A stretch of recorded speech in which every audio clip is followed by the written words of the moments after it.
السلام عليك يا أبا عبد الله، السلام عليك يا ابن رسول الله. الحمد لله رب العالمين، والصلاة والسلام على أشرف الأنبياء والمرسلين سيدنا ونبينا وشفينا أبي القاسم محمد وآله الطيبين الطاهرين المظلومين. أما بعد، فقد قال الله سبحانه وتعالى في كتابه المبين وهو أصدق الصادقين: قل لا أسألكم عليه أجرا إلا المودة في القربى.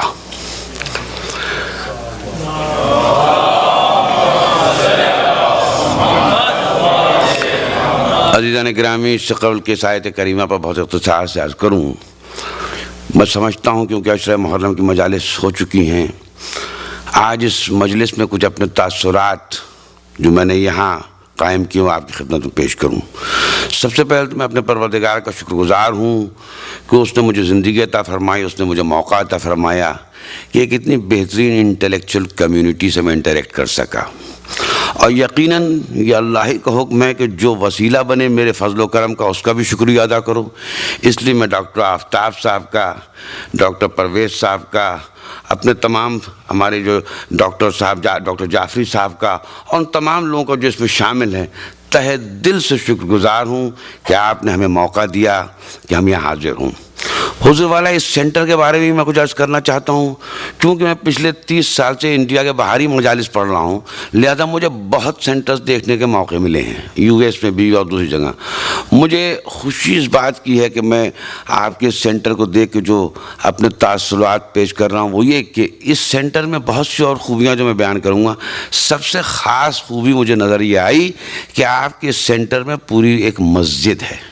ہمارے یہاں بہت سے سینٹرز ہیں پورے یو ایس وغیرہ میں، ماشاءاللہ نمازیں ہر جگہ ہوتی ہیں، کیونکہ نماز کے لیے تو بس آسمان و زمین چاہیے.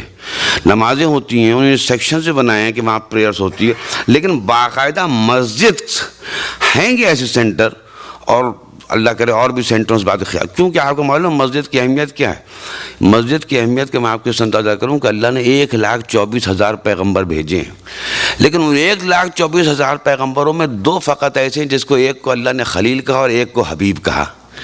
اور ان دونوں پیغمبروں کو جب میں نے ٹٹولا تو میں نے ان سے ایک خاص تعلق مسجد سے پایا. جب حضرت ابراہیم نے عراق سے ہجرت کر کے مکہ معظمہ تشریف لائے، انہوں نے گھر بنایا جو خانہ کعبہ ہے، جو آج تک ہے، قیامت تک رہے گا اور تمام مسلمانوں کا قبلہ بن گیا. اور دوسرے حبیب، آپ کو معلوم ہے جب آپ نے مکہ معظمہ سے ہجرت کی تو ابھی مدینے نہیں پہنچے تھے. آپ کو معلوم مدینے سے کچھ پہلے آپ نے قیام کیا اور 15 دن قیام کیا. اب بات نکلی تو یہ بھی کہتا چلوں کہ کیوں قیام کیا، اس میں بھی بڑی زبردست مسئلہ ہے. اس لیے قیام کیا کہ آپ نے ہجرت جب تشریف لے جا رہے تھے تو حضرت علی کو وہاں چھوڑ کے جا رہے تھے اور آپ کو حکم دیا تھا کہ تم میرے بستر پر سو. یہ ایسا ہی واقعہ نہیں ہے. کبھی اسی لیے میں عرض کرتا ہوں کہ میں اپنے بچے جو سوال کرتے ہیں وہ اچھا نہیں کرتے ہیں تو مجھے تعجب ہوتا ہے. کبھی سوچا تو ہوتا ہے کہ کیا ضرورت تھی کہ رسول اپنے بستر پر امام علی کو سلوا کر کے جا رہے ہیں، خطرے میں کیوں ڈال رہے ہیں اور کیوں چھوڑ کے جا رہے ہیں. وہ رسول جو کبھی امام علی کو نہیں چھوڑتے تھے، یہاں کیوں چھوڑ کے جا رہے ہیں. حضور والا اس کے پیچھے بہت بڑا راز تھا. سب سے پہلا تو راز یہ کہ رسول ہجرت کر رہے تھے اللہ کے حکم سے ایک مقصد کے تحت، لیکن اگر ہجرت کر جاتے پوری طرح سے تو نعوذ باللہ من ذالک دشمن یہ کہتا ہم سے ڈر کے چلے گئے، خوفزدہ تھے، لہذا ایسے کو چھوڑ کر گئے کہ کوئی یہ تصور بھی نہیں کر سکتا تھا کہ ڈر کے گئے. اگر ڈر کے گئے ہوتے تو اپنے اس قیمتی چیز کو چھوڑ کر کیوں جاتے. تو امیر المومنین کو صرف چھوڑ کے ہی نہیں گئے، اپنے بستر پر سلا کے گئے. کہا 40 تلواروں کے سائے میں اس کو چھوڑ کے جا رہا ہوں جس کو جانتے ہوں میں کتنا عزیز رکھتا ہوں. وہ ایسا ہے کہ چادر کے اندر تم پہچان بھی نہیں پاؤ گے کہ علی سو رہے ہیں یا رسول سو رہا ہے. لہذا کبھی یہ تصور مت کرنا کہ میں خوف سے ڈر کے بزدلی کی وجہ سے جا رہا ہوں، میں ایک مقصد کے تحت جا رہا ہوں. لہذا ایسے جا رہا ہوں کہ اپنا نفس اور اپنا سب کچھ یہاں چھوڑ کے جا رہا ہوں. لہذا یہ الزام کبھی نہیں لگ سکتا. اور دوسری بات آپ کو معلوم ہے رسول امانت سارے کفار و مشرکین ساری نفرتوں اور جھگڑوں فساد اور دشمنی کے باوجود اپنی امانتیں انہی کے پاس رکھواتے تھے. دیکھیے یہی بڑی زبردست چیز ہے. دشمنی سب کچھ ہے لیکن معلوم تھا کہ امانتیں ہماری ان کے پاس محفوظ رہیں گی. لہٰذا اگر آپ چلے گئے ہوتے بغیر انفارمیشن کے جا رہے ہیں تو کچھ دیر کے لیے کم سے کم یہ دماغوں میں سوال آتا یا کچھ زبانیں کھل بھی جاتی کہ ہماری امانتیں لے کے چلے گئے. لہٰذا گئے تو آپ مگر امانت دار کو چھوڑ کے گئے اور حکم دیا علی سب کی امانتیں سب تک پہنچا کے پھر واپس آنا. تو ایک لمحے کے لیے یہ الزام بھی نہیں لگ سکا. اور حضور والا پھر اب میں کہتا ہوں جب چلے تھے تو چلے جاتے مدینے میں داخل ہو جاتے, وہاں پر انصار آپ کا انتظار کر رہے ہیں. آپ نے کہا نہیں, جب تک میرا بایاں میرا سیدھا ہاتھ میرا نفس میرے ساتھ نہیں ہوگا میں مدینے میں داخل نہیں ہوں. چنانچہ 14 دن آپ وہاں رکے رہے. اب جو اصل بات مجھے کہنی تھی وہ یہ کہ 14 دن رکے رہے تو کیا ایسی نہیں, سب سے پہلی مسجد جو قائم کی ہے وہی ہے جس کا نام مسجد قباء ہے. یعنی ان 14 دن بھی رسول بغیر مسجد کی نہیں رہے بلکہ مسجد کی تعمیر کی, اور اس تعمیر میں پورا آپ کا ہاتھ تھا اور وہ مسجد قباء کے نام سے مشہور ہے. تو یہ مسجد قباء کی خصوصیت تو یہ ہے کہ ایک طرف اللہ سے محبت کا اشارہ نظر آ رہا ہے, دوسرا علی ابن ابی طالب سے محبت کا اشارہ نظر آ رہا ہے. یعنی ان کے انتظار میں یہاں رکنا پڑا تو آپ نے ایک مسجد بنا دی. اور پھر جیسے ہی مدینے میں تشریف لے گئے آپ کو معلوم ہے مسجد تعمیر جو آج تک مسجد نبوی کے نام سے مشہور ہے. تو اس لحاظ سے میں عرض کر رہا ہوں مجھے بڑی خوشی ہوئی کہ آپ نے ایک مسجد قائم کی, اور کیوں نہ قائم کریں, اس کا نام بھی آپ نے مسجد علی رکھا. حضور وہ جو خانہ کعبہ میں پیدا ہوا ہو اور جس کی شہادت مسجد کوفہ میں محراب مسجد میں ہوئی ہو, یعنی جو آیا بھی اللہ کے گھر میں ہو اور جو گیا بھی اللہ کے گھر سے ہو, اس کو خراج عقیدت آپ پیش کرنے جائیں گے تو اس سے زیادہ بہترین اور نام کیا ہو سکتا ہے کہ آپ نے اس کا نام مسجد علی رکھا ہے. صلوات پڑھیں محمد و آل محمد.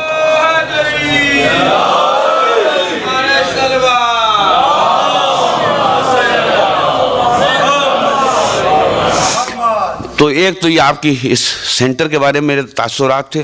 دوسری چیز میں نے محسوس کی کہ یہ بھی ایک بہت بڑا اللہ کا کرم ہے کہ ماشاءاللہ اتنے لوگ آتے ہیں, اور کل تو آپ نے دیکھا اٹینڈنس کتنی تھی, لیکن اتنے لوگ آ رہے ہیں مگر یہ مجالس اتنی خیر و خوبی کے ساتھ گئیں.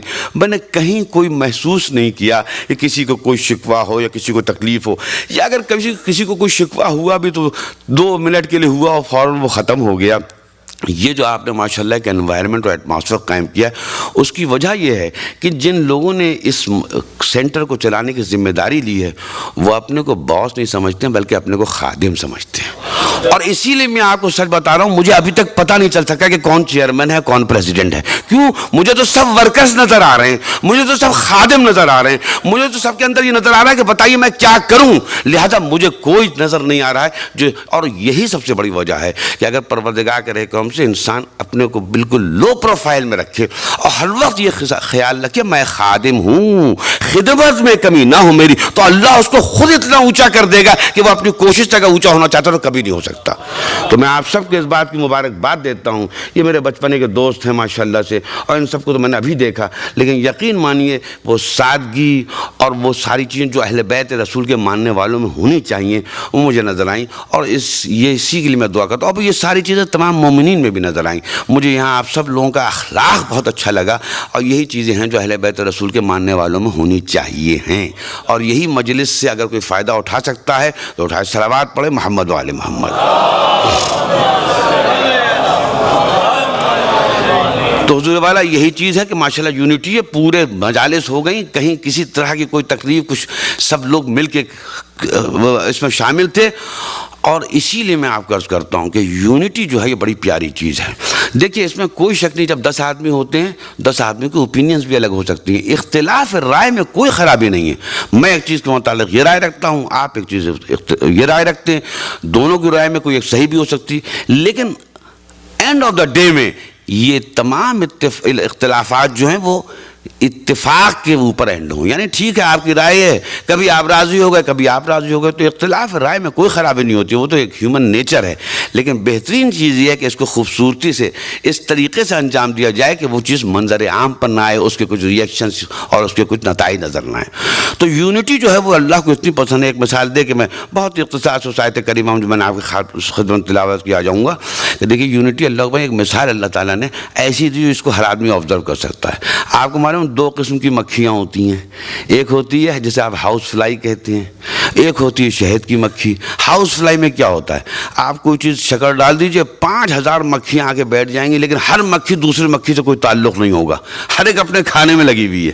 آپ دیکھ لیجیے تو آبزرویشن میں ساری مکھیاں ایک جگہ بیٹھی ہوئی ہیں, کوئی انٹریکشن نہیں ہے, کوئی کوارڈینیشن نہیں ہے. اور ایک مکھی اللہ نے پیدا کی جس کو آپ شہد کی مکھی کہتے ہیں. ہزاروں مکھیاں ہیں, سب الگ الگ پیڑوں پر جا رہی ہیں, لیکن سب کا ایک ہی مقصد ہے, سب آپس میں کوارڈینیشن ہے, سب ایک ہی کام کر رہی ہیں اور سب کا مقصد ایک ہی ہے. آپ دیکھیے اللہ نے کہا دیکھو یہ تو جانوروں میں دیکھ, یہ مکھی جو صرف اپنی فکر کرتی ہے اور کوئی کوارڈینیشن نہیں ہے, یہ اگر تمہاری چائے میں گر جائے تو تم اسے پھینک دیتے ہو, تم اس سے نفرت کرتے ہو. اور وہ مکھیاں جو مل کے کام کرتی ہیں, جن میں کوارڈینیشن ہوتا ہے, وہ اتنی عظیم ہوتی ہے کہ ان کے تھوک کو تم شاید سمجھ کر کھاتے ہو. صلوات پڑھیں محمد علی محمد.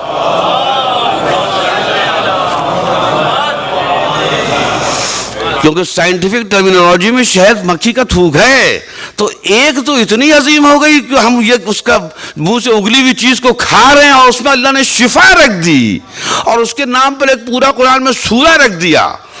اور ایک وہی مکھیاں ہیں بالکل, لیکن کیا انہیں صرف اپنی فکر ہے.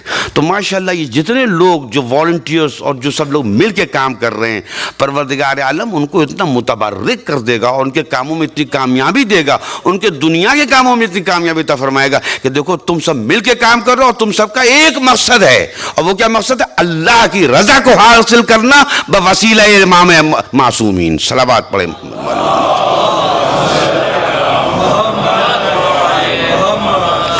اب میں آپ کی خدمت میں جو آیت کریمہ ہے اس کو پیش کرتا ہوں بہت ہی اختصار سے, کہ اتنی مختصر سی آیتیں لکھیں, اس سے عظمت اہل بیت پتہ چلتی ہے.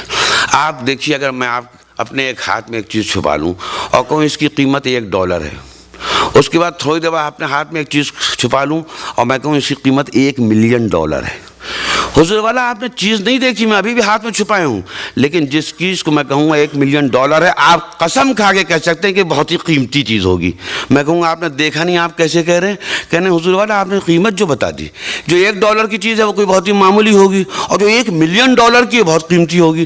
اللہ اکبر. اہل بیت رسول کی شان میں اگر پورا سورہ بھی نازل ہوتا تو اس سے زیادہ کیا ہوتا کہ اللہ نے اپنے عظیم پیغمبر کی رسالت کا اجر ان کی محبت قرار دے دیا. قُلْ لَا أَسْأَلُكُمْ عَلَيْهِ أَجْرًا إِلَّا الْمَوَدَّةَ فِي الْقُرْبَى. کتنی عظیم شخصیتیں یہ ہیں کہ آپ سوچیں رسول اور اس کی 23 سالہ رسالت کی ساری محنتیں, جس کا اجر محبت اہل بیت ہو, تو یہ اہل بیت کتنی عظیم شخصیتیں ہوں گی. تو اس آیت کریمہ میں بہت ہی اختصار کے ساتھ اللہ نے ان عظیم ہستیوں کو تعارف کرا دیا. لیکن یہاں میں ایک سوال آپ کی خدمت میں پیش کروں گا اور جواب دے کے آپ کی زحمت کو ختم کر دوں گا, کہ جب آپ قرآن مجید پڑھتے ہیں اور غور سے پڑھتے ہیں تو ایک سوال آپ کے ذہن میں آنا چاہیے, پتہ نہیں آیا یا نہیں آیا. وہ یہ کہ حضور آپ جب قرآن پڑھیں گے تو آپ دیکھیں کہ اللہ نے بہت سے پیغمبروں کا ذکر کیا ہے, اور ہر پیغمبر یہ کہتا ہوا نظر آ رہا ہے کہ میں جو یہ محنت کر رہا ہوں, میں جو کام کر رہا ہوں, اس کا میں تم سے کوئی اجر نہیں چاہتا. ان اجریہ الا علی رب العالمین. یہ باقاعدہ ریپیٹڈ جملہ ہے کہ مجھے تمہارے جو میں کام کر رہا ہوں اس کی کوئی تم سے میں قیمت نہیں چاہتا, کوئی اس کا بدلہ نہیں چاہتا. حضور والا بزم پیغمبر میں جب ہر پیغمبر یہ کہتا چلا آ رہا ہے کہ مجھے کوئی اجر نہیں چاہیے, تو پھر بزم پیغمبر میں یہ پہلی بار یہ آواز کیسے گونجی, اور وہ بھی خود نہیں, قل لا کہہ دیجئے کہ اجر چاہیے. تو اب کیا نعوذ باللہ من ذالک کی کوئی کنٹراڈکشن ہو گیا کہ سارے پیغمبر تو کہہ رہے ہیں کہ ہمیں کوئی اجر نہیں چاہیے, اور آپ کا ہمارا پیغمبر کہہ رہا ہے اللہ کہلوا رہا ہے کہ اجر چاہیے. تو حضور والا کنٹراڈکشن نہیں ہے. قرآن مجید پڑھیے تو یہ حقیقت سمجھ میں آ جائے گی. اور میں یہی حقیقت سمجھا کے آپ کی زحمت کو تمام کروں گا کہ ہے کہ آپ سارے پیغمبروں کی جب تاریخ پڑھیں گے تو آپ کو پتہ چلے گا جتنے پیغمبر آئے انہی نے بہت محنت, بہت خلوص, پوری طریقے سے اللہ کے اس کام کو انجام دینے کے لیے محنت کوشش کی. لیکن ایک وقت ایسا آ گیا جب بارگاہ رب العزت میں ہاتھ اٹھ گئے اور انہوں نے کہا پالنے والے اس قوم کو جو تو نے ہمیں ہدایت دینے کے لیے بھیجا ہے یہ قوم ماننے والی نہیں ہے, یہ ہدایت نہیں پائے گی, لہذا اب تو ہمارے اور ان کے بیچ میں فیصلہ کر دے. چنانچہ آپ دیکھیے حضرت نوح 1000 سال تک انہوں نے خدمت کی. پورا سورہ نوح آپ پڑھیے, پوری ایک رپورٹ ہے وہ جس میں بتا رہے ہیں نوح کہ میں آیا, میں نے راتوں کو, میں نے دن کو ان کو سمجھایا, میں نے ان کو بتایا کہ اس سے کیا فائدے, سب کچھ بتایا, لیکن اس کے باوجود پروردگار یہ ماننے والے نہیں ہیں. اب کیا ہوا, ایک اسٹیج آئی کہ حضرت نوح نے کہا پالنے والا اب اس قوم کی اور میرے بیچ میں فیصلہ کر دے. جیسے ہی پروردگار عالم کی بارگاہ میں حضرت نوح نے کہا کہ اب فیصلہ کر دے, اسی وقت یہ جواب آیا کہ اے نوح تو پھر تم ایک کشتی تیار کرو اور جو تمہارے ماننے والے ان کو اس پہ بٹھا دو, باقی جنہوں نے تمہاری بات کو نہیں مانا ہے میں ان سب کو تمہاری نگاہوں کے سامنے غرق کر دوں گا. چنانچہ آپ کو معلوم ہے طوفان نوح آیا اور اس میں وہ سارے لوگ غرق ہو گئے, بہت تھوڑے سے لوگ تھے جو آپ کے ساتھ کشتی میں بچ گئے.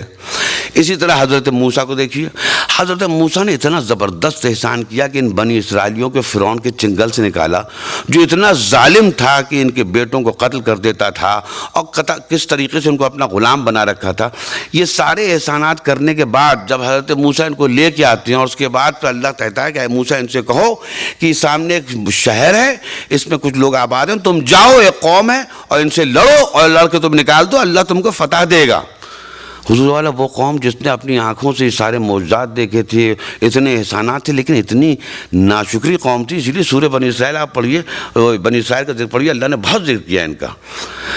کہتے ہیں اے موسیٰ تم جاؤ, تمہارا خدا جائے, ہم تو یہاں بیٹھ کر دیکھیں گے, ہم جانے والے نہیں ہیں. بس جیسے ہی اتنے کہنے کے بعد کہا, حضرت موسیٰ کے ہاتھ اٹھ گیا, پالنے والے میرے اور میرے اس قوم کے بیچ میں فیصلہ کر دے. وہاں سے جواب آ گیا کہ 40 سال کے لیے ہم نے ان کے لیے زمین حرام کر دی, اور اس کے بعد وہ در بدر مارے پھرے ختم ہو گئے. اسی طرح جتنے پیغمبروں کا آپ ذکر سنیں پڑھیں گے تو آپ کو ایک چیز نظر آئے گی. آپ کو ایک چیز خاص طور بتا دوں, کبھی عذاب الہی خود سے نہیں آیا, بلکہ جب پیغمبروں نے ایک اسٹیج پہ آ کر یہ کہہ دیا کہ پالنے والے اب ہم نے جو کچھ کرنا تھا کر لیا, اب ہمارے اور قوم کے بیچ میں فیصلہ کر دے, تو عذاب الہی نازل ہوا ہے. اور قرآن میں کثرت سے عذاب الہی کے, کسی پر زلزلہ آیا, کسی پر آندھی آئی, کوئی دھسا دیا گیا, کوئی ڈبو دیا گیا. حضور والا بزم انبیاء و مرسلین میں فقط ذات رسول ہے جو کسی اسٹیج پر بھی ان کے ہاتھ نہیں اٹھے کہ پالنے والے ان کی نافرمانیاں بڑھ گئی ہیں, یہ میری بات نہیں مان رہے ہیں, اب میرے اور ان کے بیچ میں فیصلہ کر دے. آپ نے غور کیا, تمام انبیاء و مرسلین بہت خلوص, تمام قربانیاں انہیں دیں, لیکن ایک اسٹیج آیا جو قرآن جس کا گواہ ہے کہ پالنے ہمارے اور ان کے بیچ میں اب فیصلہ کر دے. مگر رسول اکرم مجھے کہیں نظر نہیں آ رہے ہیں, پتھر کھا رہے ہیں, ہر طرح کے ظلم و ستم برداشت کر رہے ہیں, ان کا مذاق اڑایا جا رہا ہے, کسی اسٹیج میں ان کے ہاتھ نہیں اٹھے کہ پالنے والے یہ ماننے والے نہیں ہیں, میرے اور ان کے بیچ میں فیصلہ کر دے.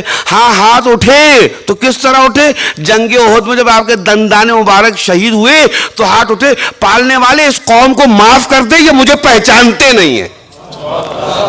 تو آپ نے دیکھا اور پیغمبروں کے ہاتھ اٹھے کہ پالنے والے اب فیصلہ کر دے, اور اس کے بعد عذاب آیا. اور آپ کا پیغمبر انبیاء و مرسلین کی فہرست میں وہ نظر آ رہا ہے جس نے کبھی اپنی قوم کی شکایت نہیں کی.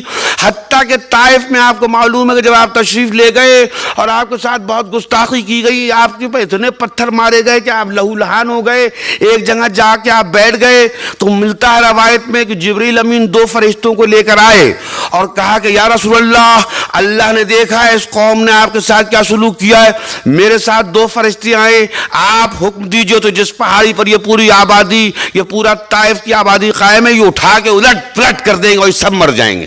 لیجیے اللہ کی طرف سے عذاب آ بھی گیا, فرشتے تیار بیٹھے ہیں. کیا جواب دیا رسول اکرم نے؟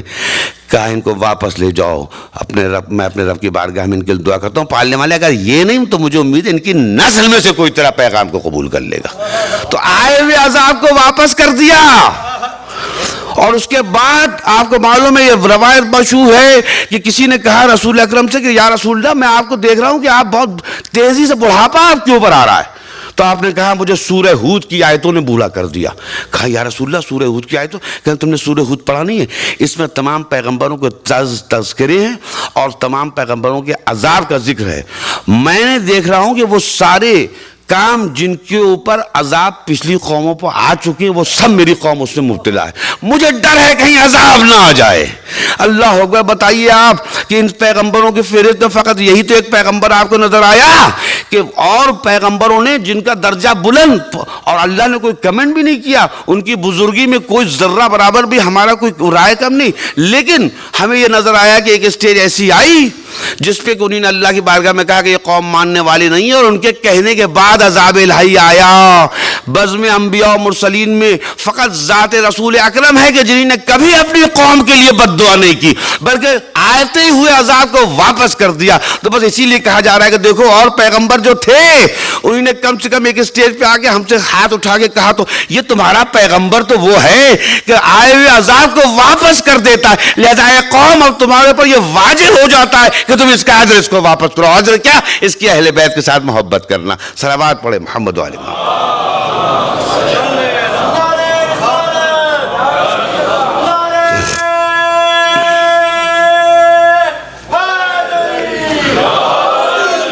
تو حضور والا پیغمبروں کی فہرست میں دو ذات، ایک تو رسول اکرم کی ہے اور ایک حضرت ابراہیم. آپ کو وہ بھی معلوم ہے کہ جب لوط کی قوم پہ عذاب آیا تھا تو اس وقت حضرت ابراہیم یہ اسی نسل کے دو ہیں، اسی لیے خلیل اور حبیب نظر آتے ہیں. اور اسی میں نے کہا ایک کو خلیل ایک کو حبیب اسی لیے کہا کہ پروردگار کو اپنے بندوں سے بہت محبت. یہی دو پیغمبر ہیں جنہوں نے کبھی امت کے لیے عذاب بلکہ عذاب کو ٹالنے کے لیے دعا کی. حضرت ابراہیم کا ہی واقعہ ملتا ہے کہ جس وقت فرشتے عذاب لے کر آ گئے تھے اور ان کے گھر آئے اور ان کو بشارت دی اور اولاد کی تو ان کا یہاں آئے کیوں؟ کہنے آپ کے پاس نہیں آئے، ہم لوط کی قوم کے لیے گئے ہیں، ان پر عذاب لے کے آئے. تو اس کا قرآن کہتا ہے کہ بھائی ابراہیم ہم سے جھگڑتے رہے، یعنی عجیب جم لم استعمال کیا ہے کہ پالنے والے سے عذاب کو ٹال دے. مگر کہا اے ابراہیم اب اس سے بالکل اس میں کچھ مت بولو، یہ میرا جب عذاب آ جاتا ہے تو پھر وہ ہو کے رہتا ہے. تو آپ نے دیکھا کہ آپ کے پیغمبر اور ہمارے پیغمبر کی ذات وہ ہے جنہوں نے کبھی اپنی امت کے لیے بد دعا نہیں کی. اور حضور والا اسی لیے میں کہتا ہوں رسول اور آل رسول کوئی دو چیزیں نہیں ہیں، یہ ایک ہی ہیں. اولنا محمد و اوسطنا محمد و آخرنا محمد و کلنا محمد. اگر رسول اکرم نے کبھی اپنی امت کے لیے بد دعا نہیں کی تو مجھے بتا دو یہ اہل بیت میں سے کبھی کسی کو آپ نے بد دعا کرتے دیکھی؟ حضور والا حضرت فاطمہ زہرا صلوات اللہ سے یہ تو کہتے سنا کہ جو مصیبتیں اور پریشانیاں مجھ پر پڑی ہیں اگر روز روشن پر پڑتی تو اس سے رات بن جاتا. یہ جملہ تو آپ نے سنا ہے، مجھے تاریخ میں کہیں دکھا دیجئے کہ انہوں نے اس امت کے لیے کوئی بد دعا کی ہو حضور والا. اور یہی حال کربلا کے جتنے شہداء ہیں اور جتنے تکلیفیں اور پریشانیوں اور مصیبتوں سے گزرے، مجھے کسی لمحے وہ چھوٹی سی 4 سال کی بچی بھی کہتی ہوئی نظر نہیں آ رہی ہے کہ بد دعا کرے، جبکہ اس کو معلوم تھا کہ اگر وہ بد دعا کر دیتی تو اس کا اثر ہوتا. عام آدمی کے مظلوم کی بد دعا فوراً قبول ہوتی ہے، لیکن یہ وہی رسالت تھا. اجر رسالت امت تو نہیں دیا لیکن اجر رسالت کے لیے جو چیز تھی وہ رسول سارے رسول میں پوری طرح ٹرانسفر ہو گئی. ارباب اعضاء میں عرض کرتا ہوں کہ آج 11 محرم ہو گئی ہے. یزید نے جو کچھ ظلم و ستم کرنا تھا کر لیا، لیکن اللہ اکبر میں کہتا ہوں عظمت کربلا دیکھیے آپ. اور وہ یہ کہ یزید نے کیا کہا تھا، سوال بیت کے اوپر تو جنگ ہوئی تھی، لہذا اب جب حسین شہید ہو گئے اور سب شہید ہو گئے تو ان 72 میں ابھی سید الساجدین تو زندہ تھے، اس میں ہمت ہوتی تو اب سوال بیت کر لیتا. ارباب اعضاء یہاں سے دوسرا محرم شروع ہو رہا ہے.